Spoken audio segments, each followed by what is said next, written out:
अस्सलाम वालेकुम। PFM 104.6 को देखने और सुनने वालों को मेरी मुबरा खाली की तरफ से खुशामदीद। कैसे हैं आप लोग? मुझे यकीन है आप हमारे ये प्रोग्राम ज़रूर देख रहे होंगे क्योंकि ये स्टूडेंट्स के लिए बहुत अहम है जो कि स्कॉलरशिप हासिल करना चाहते हैं और जो स्टूडेंट्स बाहर जाकर एजुकेशन हासिल करना चाहते हैं उनके लिए ये प्रोग्राम्स बहुत अहम है। हमारे साथ मोहम्मद अदनान साहब मौजूद हैं जो हमें ये इन्फॉर्मेशन प्रोवाइड कर रहे हैं। अस्सलाम वालेकुम मोहम्मद अदनान साहब। वालेकुम सलाम। कैसे हैं आप? ठीक ठाक। बहुत शुक्रिया, आपने फिर से अपने बिजी रूटीन में हमारे लिए टाइम निकाला। आप हमें आज बताएं कि सबसे पहले हमें ये बताएं कि यूके में पढ़ने की ख्वाहिश रखने वाले इंटरनेशनल स्टूडेंट्स के लिए एंट्री रिक्वायरमेंट्स क्या हैं? उसके अंदर बैचलर्स के लिए जो है आपको सबसे पहले एकेडमिक का देख लेते हैं। एकेडमिक में जो अच्छे जो स्कोर्स लेने वाले बच्चे हैं जो 60% से अबव 60% होते हैं तो वो थर्ड ईयर में एडमिशन ले सकते हैं, फर्स्ट ईयर और बैचलर्स में ले सकते हैं।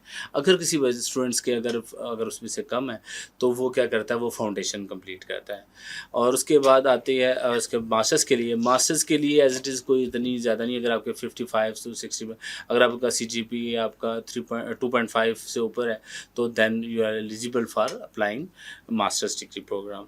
तो यहाँ पे थोड़ा सा मैं बताता चलूँ, थोड़ा सा क्वालिफ़िकेशन के हवाले से पाकिस्तान में जो हमारा BA होता है वहाँ के इंटर के बराबर होता है, तो इसलिए जो थोड़ा सा हमें और जो मास्टर्स है हमारा वहाँ पे जो 16 ईयर जो एजुकेशन है वहाँ पर बैचलर्स के इक्वलेंट होती है।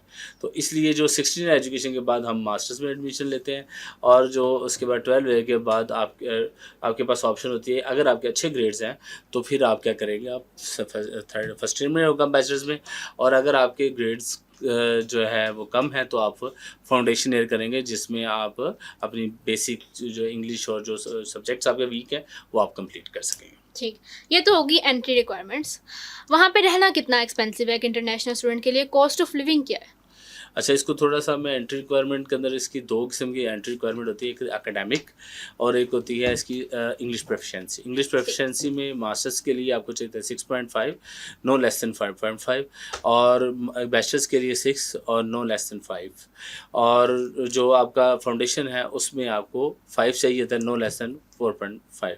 डिफरेंट यूनिवर्सिटी डिफरेंट वेरी करती है और ये इसमें इंग्लिश रिक्वायरमेंट मस्ट है इसके बगैर। और कुछ ऐसे टेस्ट भी मौजूद हैं जिसकी मदद से आप क्या कर सकते हैं। इसके अलावा भी कुछ टेस्ट है, यूनिवर्सिटी अपना टेस्ट खुद भी लेती है बाज़ जगहों पे, और बाज़ जगहों पे वो MOI होता है, मीडियम इंस्ट्रक्शंस पे ऊपर IELTS वे भी कर देते हैं। तो ये डिफरेंट डिपेंड कर रहा है।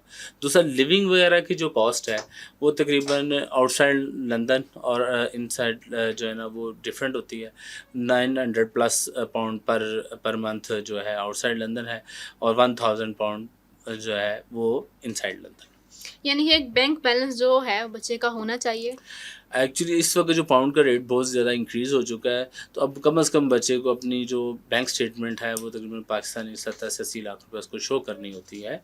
किसके लिए? स्टूडेंट के उसके लिए। तो वहाँ पे यूके में पढ़ने के लिए स्कॉलरशिप्स भी तो मौजूद होंगी?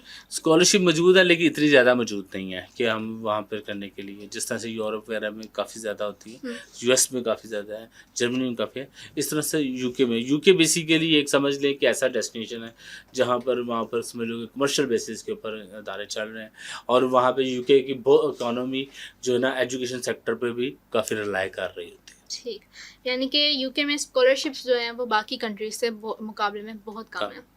अच्छा, तो इंटरनेशनल स्टूडेंट के लिए जो वीज़ा रिक्वायरमेंट्स हैं वो क्या है? उसकी वीज़ा रिक्वायरमेंट सबसे पहले तो उसकी इंग्लिश प्रोफिशिएंसी है, उसके बाद एकेडमिक है, और उसके बाद उसकी फाइनेंशियल है। 3 चीज़ें उसकी रिक्वायरमेंट है, ठीक है, इंटरनेशनल स्टूडेंट्स के लिए।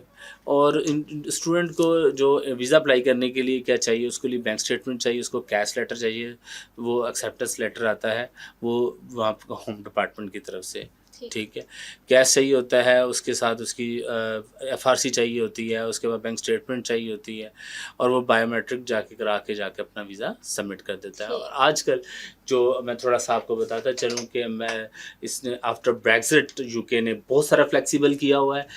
कोई वीज़ा रिफ्यूज़ल नहीं आ रही, जो आपके कैश के नंबर हैं वही नंबर आपके टोटल नंबर चाहिए होते हैं, 16 नंबर चाहिए होते हैं और वो ही आपके कैश के हैं। तो वीज़ा रिफ्यूज़ल बहुत कम है। ये दिस इज़ अ टाइम कि आप अपना वीज़ा फ़ाइल करें। अगर आप यूके आपकी डेस्टिनेशन है तो ये आपके लिए बहुत अच्छा टाइम है। मास्टर्स के जो स्टूडेंट्स हैं उनके लिए ये है कि वो 1 साल में अपना मास्टर्स करेंगे, उसके बाद 2 साल का पोस्ट स्टडी वर्क है, उसके बाद आपने एक 24,500 की आपने एक जॉब गेन करनी है, और उसके बाद वो कन्वर्ट कर देंगे आपको इमिग्रेशन के अंदर। तो ये ग्रेजुएट रूट है और इसको अडॉप्ट करें, और इसके अंदर स्पाउस भी अलाउ है, और इसमें कोई वीज़ा फ़िलहाल जो बहुत अच्छी जो वीज़ा रेशो चल रही है पाकिस्तान से, जो साउथ एशिया से, क्योंकि आफ्टर ब्रेक्सिट उनको जो है ना यूरोपियन सारा वापस चला गया, अब उनको एशियंस चाहिए वहाँ पे काम करने के लिए। तो दैट्स रीज़न के आज वक्त बहुत एक अच्छी चल रही है। मतलब ये बेहतरीन वक्त है उन बच्चों के लिए जो यूके में पढ़ना चाहते हैं, अभी अप्लाई करें। अच्छा, ये बताएं कि जॉब मार्केट के हवाले से क्या सिचुएशन है? अब मैं जिस तरह मैंने अभी आपका जिक्र किया थोड़ी देर पहले कि आफ्टर ब्रेक्सिट, जब ब्रेक्सिट के बाद सारा यूरोपियन चला गया वापस, ठीक है, अब उनके पास बहुत बड़ा गैप है, जॉब्स बेशुमार हैं, स्टूडेंट्स वहाँ पर 2-2 3-3 जॉब्स कर रहे हैं, वहाँ पे उन्होंने अभी इंक्रीज़ भी कर दिया, अभी वो फर्दर इसको इंक्रीज़ भी कर रहे हैं इसको, कि किस तरीके से उसको किया जा सके।